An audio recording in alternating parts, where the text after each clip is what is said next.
नमस्कार। आज हम भारतीय संविधान के उन बहुत ही बुनियादी अनुच्छेदों को समझने की कोशिश करेंगे जो भारत की भौगोलिक और राजनीतिक बनावट की नींव हैं। मतलब वो आर्टिकल्स जो ये तय करते हैं कि हमारे देश का नक्शा कैसा है और इससे भी जरूरी वो कैसे बदल सकता है। चलिए इस एक सवाल से शुरू करते हैं जो सुनने में शायद थोड़ा अजीब लगे। सोचिए, एक ऐसा देश जो खुद तो कभी टूट नहीं सकता, वो अटूट है, लेकिन उसके अंदर के जो राज्य हैं उन्हें बदला जा सकता है, उनकी सीमाएं बदली जा सकती हैं, यहां तक कि उन्हें खत्म भी किया जा सकता है। ये जो लाइन है ना, विनाशकारी राज्यों का एक अविनाशी संघ या an indestructible union of destructible states, यही वो पावरफुल आइडिया है जिसके चारों ओर आज की हमारी पूरी बातचीत घूमेगी। सीधे शब्दों में कहें तो केंद्र सरकार राज्यों का नक्शा बदल सकती है, लेकिन कोई भी राज्य भारत के नक्शे से बाहर नहीं जा सकता। तो आज हम क्या क्या देखने वाले हैं? सबसे पहले हम इस अविनाशी संघ के कॉन्सेप्ट को समझेंगे, फिर आर्टिकल 1 से 4 तक ये देखेंगे कि संविधान ये करने की शक्ति कैसे देता है, और आखिर में हम इसके जो मुख्य निष्कर्ष हैं उन पर भी बात करेंगे। तो चलिए सबसे पहले इसी मूल अवधारणा को पकड़ते हैं कि ये अविनाशी संघ आखिर है क्या। देखिए, ये परिभाषा ही अपने आप में सब कुछ बता देती है। मतलब केंद्र के पास राज्यों का नक्शा बदलने की पूरी शक्ति है और इसके लिए राज्यों की सहमति भी जरूरी नहीं, लेकिन किसी भी राज्य के पास देश से अलग होने का कोई अधिकार नहीं है। और यही वो सिद्धांत है जो भारत की एकता और अखंडता को पक्का करता है। अच्छा, तो ये जो विचार है इसका संवैधानिक आधार क्या है? इसकी शुरुआत होती है हमारे संविधान के बिल्कुल पहले आर्टिकल से, आर्टिकल 1, जो हमारे देश को उसका नाम और उसकी पहचान देता है। देखने में ये एक बहुत ही सीधी सादी लाइन लगती है, लेकिन इसमें दो बहुत गहरी बातें छिपी हैं। पहली, देश के दो आधिकारिक नाम हैं, इंडिया और भारत, और दूसरी कि ये राज्यों का संघ यानी यूनियन ऑफ स्टेट्स होगा, फेडरेशन ऑफ स्टेट्स नहीं। अब सवाल ये है कि संघ या यूनियन शब्द ही क्यों चुना गया? तो इस पर डॉक्टर B.R. अम्बेडकर ने कहा था कि संघ शब्द इसलिए चुना गया है ये बताने के लिए कि भारत किसी समझौते का नतीजा नहीं है, और क्योंकि ये किसी समझौते का नतीजा नहीं है इसलिए किसी भी राज्य को इससे अलग होने का अधिकार भी नहीं है। ये अविनाशी है। यहाँ यूनियन और फेडरेशन का फर्क समझना बहुत जरूरी है। जैसे अमेरिका एक फेडरेशन है जो राज्यों के बीच एक समझौते से बना है, लेकिन भारत एक यूनियन है जो टूट नहीं सकता। और इसी को कई एक्सपर्ट्स भारत का यूनिटरी बायस भी कहते हैं। मतलब हमारा ढांचा तो फेडरल है पर उसकी आत्मा यूनिटेरी है, यानी केंद्र की तरफ झुकी हुई है।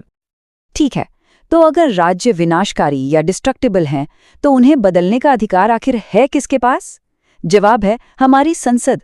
संविधान का अनुच्छेद 2 और 3 संसद को ये जबरदस्त शक्ति देते हैं, और संसद की ये शक्तियां बहुत बहुत ज्यादा हैं। आर्टिकल 2 के तहत संसद किसी भी नए राज्य को भारत में शामिल कर सकती है, और आर्टिकल 3 के तहत वो किसी भी मौजूदा राज्य का एरिया, उसकी सीमाएं या उसका नाम कुछ भी बदल सकती है। सोचिए कितनी बड़ी शक्ति है ये।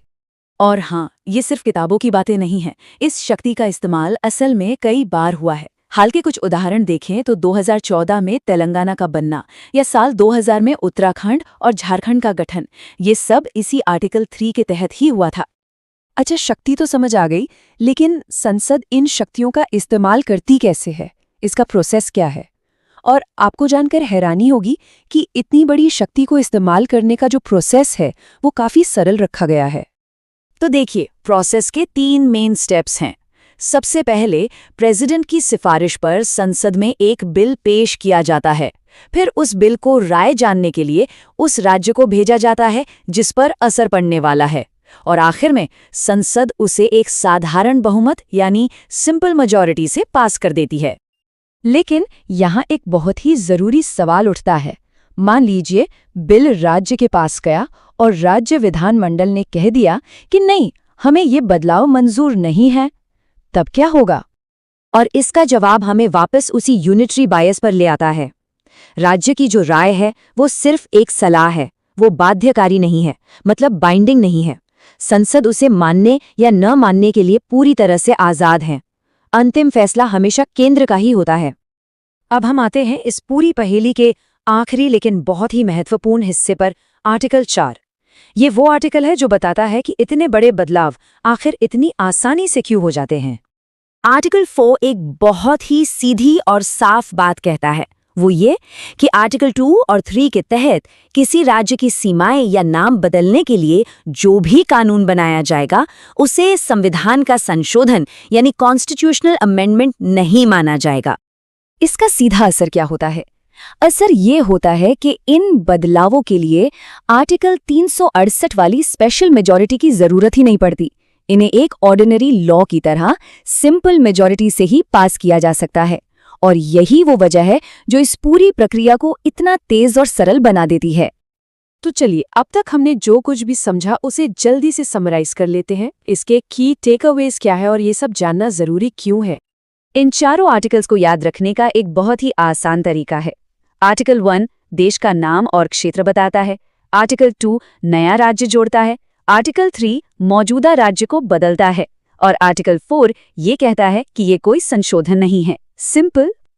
और ये सारी जानकारी सिर्फ अकादमिक नहीं है।